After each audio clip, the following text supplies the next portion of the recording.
नमस्कार, मी Konkan hearted girl आणि मला माहिती आहे मी बरेच दिवस तुमच्या भेटीला आले नाही. मी छोटासा ब्रेक घेतला होता, पण पूर्ण ब्रेक घेणं मला सहसा आता शक्य नाही.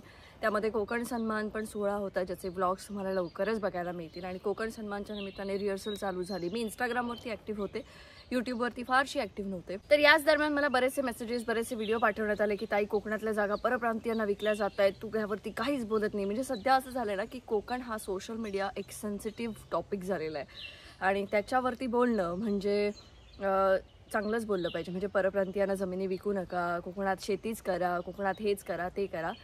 आणि इथले खरे प्रॉब्लेम्स काय आहेत किंवा इथे प्रॅक्टिकली माणूस काय फेस करतोय हे मला वाटतं की फक्त कोकणातल्याच माणसांना माहिती आहे. बरं, त्यावरती मला असं सांगितलं गेलं की कोकणातलेच यूट्यूबर आपले आहेत जे या जमिनी विकतायत, तर त्यांना बॅन केलं पाहिजे, त्यांच्याबद्दल कोणीतरी काही बोलत नाही. म्हणून आज मी त्यांच्याबद्दल बोलणार आहे, त्या कोकणातल्या सगळ्या यूट्यूबर्सबद्दल.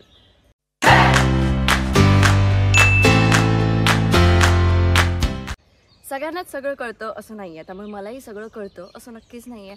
म्हणून ह्या वेळेला आत्ता ह्या व्हिडिओमध्ये मी तुमच्याशी बोलणार नाही आहे. मी तुम्हाला काही प्रश्न विचारणार आहे जे एक कोकणी मुलगी म्हणून किंवा एक कोकणातली व्यक्ती म्हणून मला आहेत. आणि त्या प्रश्नांची उत्तरं नक्कीच तुमच्याकडे असतील, कारण तुम्ही एवढं लिहिता की कोकणातल्या जमिनी परप्रांतीयांना विकू नये. तर त्याबद्दलचे माझे जे काही प्रश्न आहेत त्या प्रश्नांवरती आपण कमेंट सेक्शनमध्ये नंतर चर्चा करू. पण सध्या मी तुम्हाला काही उदाहरणं देते, त्या उदाहरणांवरती तुमचे सल्ले फार महत्त्वाचे आहेत. सगळ्यात पहिलं उदाहरण, अगदी मी माझ्या जवळचीच 4-5 उदाहरणं देणार आहे ज्याच्यावरनं तुम्ही तुमचा जो परप्रांतीय आणि कोकणचा जो मुद्दा जो घेऊन तुम्ही असता त्याबद्दल तुम्ही बोलू शकता.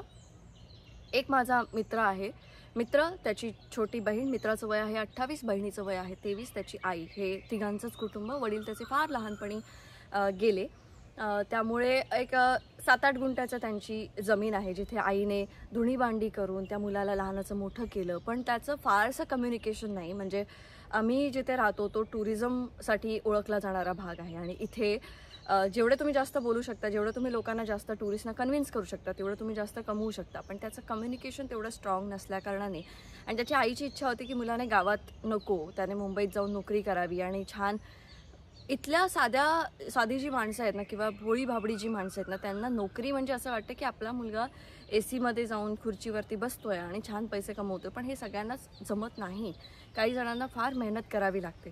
तर आईच्या इच्छेखातर त्याने तर गाव सोडलं, तो मुंबईत गेला, तो नोकरी करतोय, त्याला छान नोकरी मिळाली, म्हणजे ठीकठाक नोकरी मिळाली ज्याच्यामध्ये त्याचं सगळं होऊ शकतं. आणि आता लग्नाचं वय 28 झालं आहे, त्याचं लग्न करायचं आहे. तर कोकणातलीच मुलगी बघत असतानाच कोकणातल्याच मुलीच्या वडिलांची इच्छा की मुलाचा मुंबईमध्ये फ्लॅट हवा, म्हणजे खोली हवी मुंबईमध्ये, आणि मग तरच आम्ही मुलगी देणार. मग असं असताना त्या आईकडे एकच पर्याय होता की गावची जमीन आपण विकूया, त्या जमिनीच्या थोड्याफार खर्चामध्ये आपण आपल्या बहिणीचं, म्हणजे त्याच्या बहिणीचं, मुलीचं लग्न लावून देऊया. बाकीचे पैसे हे तुझ्या त्या रूमसाठी वापर, वरचे पैसे जे काय असतील ते तू म्हणजे लोन वगैरे घेऊन ते तू फेडत राहशील. तू आणि तुझी बायको नोकरी करालच, माझे काही थोडे दिवस राहिलेत, मी तुमच्यासोबत राहीन, नंतर मग काय माझं झालं. असं त्या बाईने विचार करून ती जमीन 7-8 गुंठ्याची विकायला काढली. आता ती जमीन विकायला काढल्यानंतर कोकणातल्या जमिनीचे रेट हे कोकणातल्या लोकांना माहिती आहेत की कुठे कसे आहेत. तिने थोडे जास्त पैशानेच विकायला काढली. म्हणजे ज्या जमिनीची व्हॅल्युएशन 50 लाख होती तिने ती 60 लाखाला विकायला काढली, जेणेकरून ते कमी होत होत 50पर्यंत येऊ दे आणि निदान हातात ते 50 लाख तरी मिळू देत. कारण त्याला जिथे फ्लॅट बघत होते ते लोक, ते 20-25 लाखापर्यंत जात होता. थोडा झोपडपट्टी एरिया होता. हे सगळ्या गोष्टी मी फार जवळून बघितल्यात, म्हणून मी ही उदाहरणं तुम्हाला सांगते. तर तिने ती जमीन विकायला काढली आणि त्यानंतर कोकणातले कोणीच घ्यायला तयार नाहीत, कारण महाग वाटायला लागली जमीन, महाग वाटते हे ते. मग असंच एक दुसऱ्या भागातले म्हणजे नाशिकमधले एक व्यक्ती होते ज्यांना ती जमीन आवडली. त्यांनी ती जमीन विकत घेतली आणि त्यांनी रेट कमी करून 55 लाखाला ती जमीन विकत घेतली. आता नाशिकच्या लोकांना तुम्ही परप्रांतीय म्हणणार आहात का, ते आधी क्लिअर करा. कारण मला सुद्धा, मी नाशिकला गेले होते तेव्हा मला असं वाटलं की मला तिथे एक जमीन घ्यायला पाहिजे. नाशिक मला खूप आवडतं, द्राक्षाच्या सीझनमध्ये जाऊन मस्त एन्जॉय करेन. तर मी नाशिकला गेल्यानंतर नाशिकचे लोक मला परप्रांतीय म्हणणार आहेत का, हे सुद्धा आपण लक्षात घेतलं पाहिजे. कारण आपण शाळेत असताना कदाचित प्रतिज्ञा करायचो की भारत माझा देश आहे, सारे भारतीय माझे बांधव आहेत. तर इथे आता त्या नाशिकच्या व्यक्तीने ती जमीन विकत घेतल्यानंतर एक कोकणी व्यक्ती म्हणून आपण खुश व्हायला पाहिजे की त्या बाईचा जो प्रॉब्लेम होता तो सॉल्व्ह झाला. एका कोकणी मुलाला एक कोकणी मुलगी लग्नासाठी मिळाली, जिच्या कोकणी वडिलांनाच मुंबईमध्ये घर हवं होतं. आता मुंबई पण कोकणातच येते अर्थात, पण आपला विषय चाललेला असतो नेहमी गावच्या जमिनी विकण्यावरनं ना, म्हणून मी म्हणते मग इथे खुश व्हायला हवं की आपल्याला हे करायला हवं की अरे त्या बाईने जमीन विकलीच नाही पाहिजे होती, कारण त्यावेळी त्या व्यक्तीवरती जी परिस्थिती येते ना, त्यामुळे जमिनी विकायला काढल्या जातात. कुठचाही माणूस किंवा कुठचीही व्यक्ती ही आनंदाने जमीन विकायला काढत नाही, कारण जमिनीवरती त्या घर जरी नसेल ना तरी ती आपली एक ठेव असते, आपली जमीन असते, आणि त्यामुळे कुठचाही माणूस स्वेच्छेने ती जमीन विकायला काढत नाही. तर आता ह्या काकींचं जे मी तुम्हाला उदाहरण दिलं, ह्यामध्ये चूक कोण आहे हे तुम्ही मला एक सांगावं. हा होता माझा पहिला प्रश्न. आता दुसरं उदाहरण देते. एक फॅमिली आहे आमच्याच गावातली, देवबागमधली, ज्यांच्या बऱ्याच पिढ्या एका घरामध्ये राहिल्या. त्याच्यानंतर एक एक जण बाहेर पडत गेला, बाहेर कामानिमित्त. सगळे वेल सेटल, कोणी अमेरिकेत आहे, कोणी दिल्लीला आहे, कोणी मुंबईत आहे, कोणी पुण्यात आहे. सगळ्यांचं सगळं व्यवस्थित चालू आहे. गावचं घर बंद, आणि ते सगळे चांगले शिकलेले वगैरे आहेत. त्यांना भांडणं नको आहेत. त्यांनी ठरवलं की गावची जी जमीन आहे आपल्याला लक्ष देणं शक्य नाही, आणि कोकणामध्ये मॅनपॉवरचा किती इश्यू आहे हे कोकणातल्या लोकांना माहिती आहे. तर आपल्याला लक्ष देणं शक्य होत नाही आहे, तर आपण ती जमीन विकूया, येणारे पैसे आपण वाटून घेऊया. कारण गावी तसंही जाणं येणं होत नाही आहे. गावी काही त्यांचं गणपती वगैरे सुद्धा नाही, कारण एक पिढी अशी होती की तिथे सगळ्या मुलीच होत्या, त्यामुळे मुली बाहेर पडल्या, आता जावई वगैरे, आणि कोणाला काही फारसा त्या जमिनीमध्ये इंटरेस्ट नाही. तर त्यांनी ती जमीन विकायला काढली, आणि ती जमीन जो कोणी घेईल त्यात ते खुश होते. त्याच्यात त्यांना काही कोकणी लोकांना जमीन ती विकायची, कारण मोकळं व्हायचं आहे, ती उगीच पडून राहते जमीन, कोणी येते कोणी काय करते, त्यामुळे त्यांनी ती विकायला काढली. आता इथे त्या व्यक्तींनी काय करायला पाहिजे होतं, हा होता माझा दुसरा प्रश्न. तिसरं उदाहरण, अशीच एक फॅमिली ज्यांच्या घरात 4 भाऊ, माझ्या मित्राचेच काकांचं आणि उदाहरण देते. मित्राचे वडील इथेच राहिले, इथेच त्यांनी सगळं घर सांभाळलं, सगळं हे केलं. 3 भाऊ बाकीचे बाहेर कामानिमित्त गेले. एकाने मुंबईत घर घेतलं, एकाने दोघांनी मुंबईत घर घेतलं, आणि एकाने पुण्यात घर घेतलं. ते सेटल्ड आहेत तिथे. पण आता गावच्या जमिनींचे रेट जेव्हा वाढले तेव्हा त्यांना जाग आली की अरे माझं गावी घर आहे, मग माझ्या गावच्या घराचा हिस्सा मला मिळाला पाहिजे. मग ते 3 भाऊ आले, हिस्सासाठी भांडायला लागले. आता ज्याने अगदी सुरुवातीपासून ते घर सांभाळलं त्या माणसाला जास्त हिस्सा तर मिळाला पाहिजे ना. चला ठीक आहे, जास्त नाही तर काय तरी त्याला मिळालं पाहिजे. कोर्टात भांडायला जाणं वगैरेची ताकद त्याच्यामध्ये नव्हती. त्याचं असं म्हणणं होतं की झालं, मी माझं आयुष्य इथे काढेन, माझ्यानंतर माझा मुलगा आहे. मुलाला सांगितल्यानंतर मुलगा म्हणाला की बाबा मला तर वाटतं मुंबईत 4 भिंती असणं हे खूप चांगलं, पण मला गावच्या जमिनींच्या वादांमध्ये पडायचं नाहीये. तो बाप हतबल झाला. शेवटी त्या माणसाने म्हटलं की लढा काय ती कोर्ट केस, माझ्या वाट्याला जी काही येईल तो कोपरा मला द्या, मी माझं बघतो. 4ही भाऊ भांड कोर्टात भांडले, स्वतःची एनर्जी वेस्ट केली, वाटते काय ते करून घेतले, जमिनी वाटून घेतल्या, आणि त्यातल्या 2 भावांनी जमिनी विकल्या. एका भावाने फक्त दाखवण्यासाठी म्हणून आपली जमीन ठेवली, आणि आज ह्याचे वडील एका छोट्याशा दिलेल्या कोपऱ्यामध्ये राहत आहेत. तर ही भांडणं कोकणामध्ये होतात, आणि अशा पद्धतीने सुद्धा जमिनी विकल्या जातात. जो कोकणी माणूसच जमीन विकतो तो हे अशा पद्धतीने विकतो. मग आता हे जेवढेच आपण सगळे आहोत ना ज्यांना ह्या गोष्टींचा पुळका येतो की कोकणातल्या माणसाने परप्रांतीयांना विकू नये, हे विकू नये, ते विकू नये, मला वाटतं तुम्ही एक ना असं काहीतरी युनियन किंवा असं काहीतरी बनवली पाहिजे. प्रत्येक कोकणी माणसाने जेव्हा जमीन विकायला काढली की त्याच्या घरी जायचं, त्याचे प्रॉब्लेम जाणून घ्यायचे की तो का विकतोय जमीन, आणि ते प्रॉब्लेम सॉल्व्ह करा ना. तर खूप इझी आहे मुंबई पुण्यासारख्या शहरांमध्ये किंवा अमेरिकेत सुद्धा बसून सोफ्यावर बसून सोफा गरम करून एक मोठे लेख लिहिणं की कोकणातल्या लोकांनी परप्रांतीयांना जमिनी विकू नका. पण आज कोकणातली जी परिस्थिती आहे किंवा कोकणी माणूस जो काही जसा एकमेकांचे वाभाडे काढतोय, एकमेकांची भांडतोय, ते कोणाला दिसत नाही आणि ते कोणी दाखवू इच्छित नाहीये. बरं, हे सगळं जाऊ दे. एक चौथं उदाहरण देते.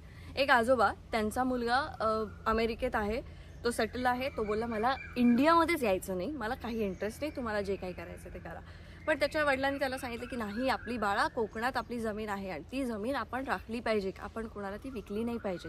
म्हणून त्यांनी त्या कोकणातल्या त्यांच्या जमिनीला तारेचं कुंपण टाकून घेतलं. आणि कोविड आला, त्याच्यानंतर 3-4 वर्षात त्यांचं येणं झालं नाही. 4 वर्षांनी ते जेव्हा गावी आले तेव्हा त्यांनी बघितलं की त्यांचं कुंपण जे होतं ना ते चालून पुढे आलं होतं. कोकणात कुंपणं चालतात. जेव्हा कोकणातला माणूस बाहेर असतो आणि तो त्याच्या जमिनीवरती लक्ष देत नाही ना, तेव्हा तारेचं कुंपण कलेकलेने पुढे सरकतं. जसा चंद्र कलेकलेने वाढतो तशी आमची कुंपणं कलेकलेने पुढे सरकतात. बरं, तुम्हाला कळणारही नाही, कंपाऊंडमध्ये तुमचं जे झाड असेल ना, ते झाड आधी तुमचं होतं, पण नंतर तुम्ही 4 वर्षांनी याल तर ते झाड त्यांचं झालेलं असतं, शेजाऱ्यांचं. आणि शेजारी तुम्हाला एक्सप्लेन करतात की हे माझ्या पणजीने माहेरून आणलं होतं, माझ्या पणजोबांनी त्याला पाणी घातलं होतं, ते हे झाड आहे.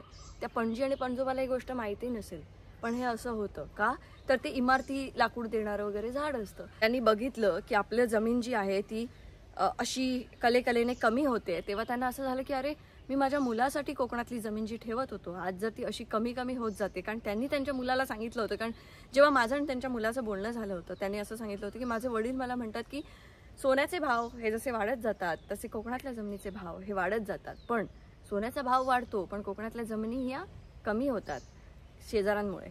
त्याच्यामुळे ह्या सगळ्या गोष्टी लक्षात घेता त्या काकांनी डिसिजन घेतला की आता तसंही माझ्या मुलाला काय माहीत तो कधी येणार, तो अमेरिकेत असतो, तो लक्ष ठेवणार नाही. आज मी मुंबईत राहून जर जमीन माझी एवढी कमी झाली आहे, साईडने कंपाऊंड सरकलंय माझं, तुटलंय, पुढे आले तर लोक पुढे पुढे सरकले, तर पुढे जाऊन ती जमीन किती राहील याची काही गॅरंटी नाही. त्यापेक्षा मी ते विकतो, आता चांगला भाव मिळेल, ते पैसे मी माझ्या मुलाच्या नावाने ठेवेन.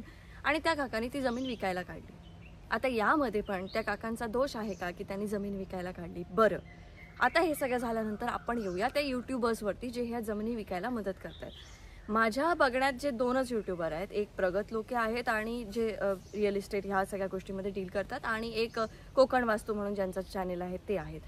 तर हे लोकांना मी कधी हिंदीमध्ये बोलताना नाही बघितलं की आओ इधर आओ हम तुम्हारे को जमीन देते वगैरे असं काही करताना नाही बघितलं. ते मराठीतच बोलतात.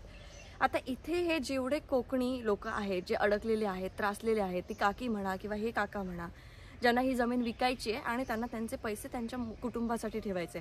आपलं संपूर्ण आयुष्य हे पैसे कमवण्यात जातं आणि आपण पैशासाठीच सगळं करत असतो, पैशासाठीच झटत असतो. ही गोष्ट डावलून चालणार नाही. कोणीही कोकण कोकण म्हणून कोणी झटत नाही आहे. सगळेजण काही ना काहीतरी जे करतायत ना, यूट्यूब चॅनल पण चालवत आहेत ना, ते पैशासाठीच चालवत आहेत. कुठचाही टुरिझम चालवत आहेत ना, अगदी आमच्या इकडचं टुरिझम म्हणा किंवा आपल्या कोकण जीवनशैलीवाला टुरिझम म्हणा, हे सगळं पैशासाठीच, प्रत्येक माणूस पैशासाठी करतोय. मग त्यामध्ये एखाद्या माणसाने स्वतःची कमवलेली जमीन स्वतःच्या याच्यासाठी पैशाने विकली आणि त्यामध्ये कोकणातल्याच यूट्यूबरनी जर त्यांना मदत केली आणि एखादं चांगलं गिराईक आणून दिलं आणि त्यामधून त्यांची सुटका केली, त्यांची जी काही अडचण आहे तर त्यामधून, तर त्यात वाईट काय आहे? काय चुकीचं करतायत ते? का नाही त्यांनी विकावी ती जमीन? ह्यामध्ये कोणी माझं सख्खं नाही किंवा काही नाही, पण आज कोकणातली जी परिस्थिती आहे ना, भावाभावांमधली भांडणं, त्याच्यामध्ये असं वाटतं की नको यार, इकडे जमिनी नसलेल्या चांगल्या. आणि फक्त कोकण नाही आहे, प्रत्येक ठिकाणी जमिनींचे वाद आहेत, पण आपण जे एक सेन्सिटिव्ह करून टाकतोय ना, इतकीच हिंमत आहे ना. मी तर म्हणते की लहानपणी बघितलेलं मी कोकण, आज कोकणामध्ये बरेच ब्रँड्स आलेत. म्हणजे मी कुडाळमध्ये गेल्यानंतर आम्हाला जे माहीत होतं की कपड्याच्या दुकानासाठी कुठे जायचं तर कामाक्षीमध्ये जायचं, नाहीतर मांगल्यमध्ये जायचं, आज तिथे मी बघते पीटर इंग्लंड, कॉटन किंग वगैरे असे ब्रँड्स आलेत. बदलतंय ना सगळं. त्याच्यानंतर ज्वेलर्स म्हणाले की आपण नावं यायची तोंडावरती की मालवणमध्ये तर नेरुरकर, कुडाळमध्ये गेल्यानंतर दुर्वांकूर वगैरे अशी नावं कायम लक्षात होती. आज तिथे पण मोठमोठे ब्रँड्स यायला लागलेत. मग तिथे अडवा ना, तिथपासून अडवा. जर तुम्हाला कोकण पूर्वीसारखं टिकवायचं असेल तर आपण तिथपासून चालू केलं पाहिजे की आमचेच कोकणातले बाबा सोनार जे आहेत ते वर येऊ देत, आमचेच कोकणातले कापड दुकानदार आहेत ते वर येऊ दे. पण आपण तिथे नाही हे करणार. आपण काय करणार? परप्रांतीय आणि जमीन, कारण हे 2 शब्द माहीत झाले आहेत. थोडंसं प्रॅक्टिकल बना, थोडंसं कुठेतरी म्हणा की गोष्टी बदलणार. जसे आपण पुढे पुढे जाणार गोष्टी बदलणार. पण जर आपल्याला आपल्या कोकणाबद्दल, आपल्याला कोकणी माणसाबद्दल पुळका आहे तर एक असं काहीतरी युनिट बनवा, एक असे काहीतरी तुम्ही तुमची संस्था बनवा, ज्या संस्थेच्या मार्फत कोकणातला जो कोणी व्यक्ती ती जमीन विकायला काढेल त्या व्यक्तीला जाऊन विचारा की त्याला काय प्रॉब्लेम आहे, द्या त्याला लोन. का विकेल तो जमीन? कोणाला हौस असते? त्याला लोन द्या, त्याच्याकडनं लोनचं परतफेड कशी होईल ते बघा, त्याची जमीन वाचवा. मग कोकणातल्या जमिनी ह्या कोकणवासियांकडेच राहतील. पण हे सगळं करायला आपल्याकडे वेळ कुठे? आपल्याकडे वेळ कधी असतो? संध्याकाळी ऑफिसमधनं घरी आल्यानंतर मोबाईल घ्यायचा आणि मोबाईलवरती मोठमोठे लेख छापायचे की परप्रांतीय आणि कोकण आणि कोकणातले यूट्यूबर्स यांना टार्गेट केलं की आपण खुश. पण आपण आपल्याच लोकांना टार्गेट करतोय, आपण आपल्याच लोकांचे प्रॉब्लेम जाणून घेत नाही आहोत. त्यामुळे काही वेळेला मी जेव्हा असे तुम्हाला हे आता प्रश्न विचारलेत, माझी खरंच इच्छा आहे की तुम्ही या सगळ्या प्रश्नांची उत्तरं द्यावीत, कारण या उत्तरांची गरज आहे. कारण हे मला पडलेले प्रश्न आहेत, मला फारसं कळत नसेल, पण ह्या प्रश्नांवरनं त्या सगळ्या माणसांचेही प्रश्न सुटतील ज्यांना तुम्ही ब्लेम करताय की अरे कोकणातल्या तुम्ही जमिनी विकायला काढल्यात. का विकायला काढल्यात ते जाणून घ्या. इथे भरपूर प्रॉब्लेम्स आहेत. ते जाणून घेतल्यानंतर ते प्रॉब्लेम सोडवण्यासाठी तुमच्याकडे काही सोल्युशन असतील तर ती सोल्युशन सांगा.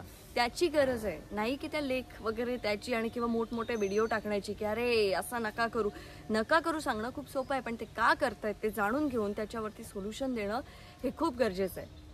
आणि नाही आहे, कारण माझ्या मित्राची जेव्हा जमीन विकायला काढली, मला एका वेळेला असं वाटलं होतं की काकीची किती आठवणी असतील त्या जमिनीमध्ये, की तिचे मिस्टर तिथेच हे झाले होते, तिथे एक संसार उभा केला होता त्या जागेमध्ये, आणि आज तिथे जमीन विकायला काढते तर तिला किती वाईट वाटलं असेल मुलाच्या फक्त लग्नासाठी, की मुलाचा संसार नीट व्हावा त्याला एक लग्नासाठी मुलगी मिळावी म्हणून. आज ही एका मुलाची गोष्ट नाही आहे. कोकणातली अशी कितीतरी मुलं आहेत जी अनमॅरिड आहेत, जी जॉबच्या निमित्ताने मुंबई पुण्यासारख्या शहरांमध्ये गेलेत आणि तिथे त्यांच्याकडे घर नाही आहे म्हणून लग्न होत नाही आहेत. त्यामुळे हा सगळा खटाटोप जो आहे हा व्हिडिओ बनवण्याचा तो ह्यासाठी होता की ज्यांना जास्त कळतं, ज्यांना ह्याबद्दल जास्त कळतं त्यांनी ह्या प्रश्नांची खरंच उत्तरं द्यावीत, जेणेकरून जे लोक जमिनी विकायला काढतात त्यांनाही काहीतरी कळावं की अशी कुठेतरी संस्था आहे जी काम करते आपल्यासाठी किंवा आपल्याला कोणी मदत करायला येईल. ते नाही काढणार विकायला जमीन, कारण कोणालाही हौस नाही आहे स्वतःच्या जमिनी विकायची. तर हा फक्त एक गप्पांसाठी केलेला व्हिडिओ होता, पण मलाही काही प्रश्न होते जे मला तुम्हाला विचारायचे होते. आय होप तुम्हाला हा व्हिडिओ कळला असेल आणि ह्याच्यातून तुम्ही मला देखील उत्तरं द्याल की कसं काय आपल्याला करता येईल, आणि त्या उत्तरांची मी नक्कीच वाट बघते. धन्यवाद.